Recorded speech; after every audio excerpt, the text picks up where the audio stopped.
Halo Sobat Hijau, selamat datang dalam video pembelajaran cara memahami SKJ, mengisi APL, hingga menyusun portofolio untuk uji kompetensi.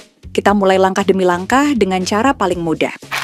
Sobat Hijau, SKJ atau Standar Kompetensi Jabatan adalah kemampuan minimal yang harus dimiliki sesuai jenjang dan jabatan. Sejauh mana tuntutan kemampuan tersebut, ukuran pembuktiannya, serta bagaimana asesor menilai kompetensi Anda. SKJ adalah standar bukti kemampuan yang wajib Anda tunjukkan sebagai ASN fungsional kehutanan. Cara termudah memahaminya adalah dengan melihat 3 komponen: ruang lingkup tugas, unit kompetensi, dan bukti yang harus dibuktikan dalam pekerjaan sehari-hari. Bayangkan SKJ seperti GPS karier Anda.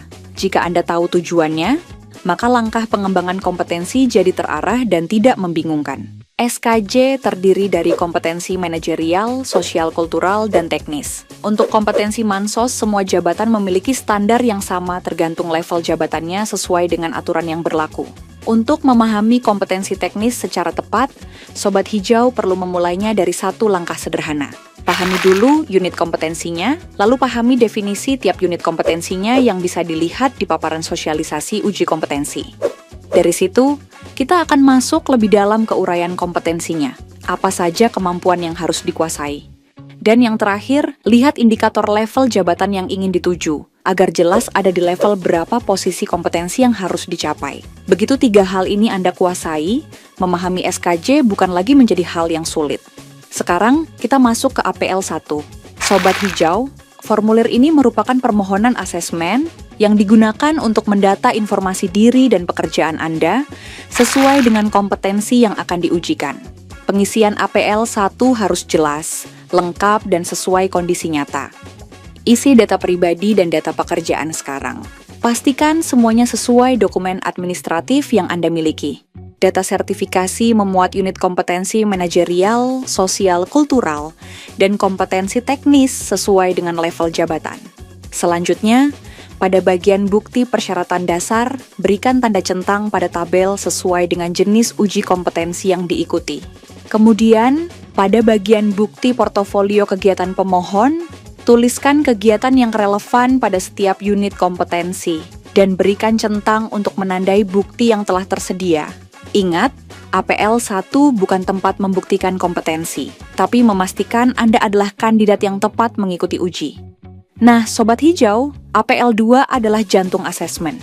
Di sini, Anda harus menunjukkan apakah kompetensi dalam SKJ sudah Anda kuasai. Form APL 2 adalah penilaian terhadap diri sendiri, atau yang kita kenal dengan istilah self-assessment. Caranya mudah, lihat unit kompetensi dalam SKJ, dan pastikan Anda menguasai unit kompetensi tersebut dengan memberikan centang K pada masing-masing KUK, dan lampirkan bukti nyata sebagai portofolio, seperti dokumen rencana kerja, notulen rapat, atau surat tugas. Jika kompetensi itu pernah Anda lakukan, maka itu dapat dibuktikan. Sobat Hijau, portofolio adalah bukti otentik kompetensi Anda. Prinsipnya, bukan banyaknya lampiran, tetapi relevansinya. Sajikan bukti yang jelas, terstruktur, sesuai unit kompetensi, dan mudah diverifikasi asesor. Lampirkan bukti kegiatan sesuai dengan unit kompetensi. Bukti kegiatan bisa berupa laporan atau bukti kegiatan lainnya, atau bukti pendukung lainnya seperti foto dan video. Ingat Sobat Hijau, portofolio bukan cerita, tapi bukti. Semakin presisi bukti Anda, semakin mudah asesor menilai kompetensi Anda. Sekarang Anda sudah memahami SKJ, tahu cara mengisi APL, dan siap menyusun portofolio dengan percaya diri. Jadilah ASN kehutanan yang kompeten, akuntabel, dan berintegritas.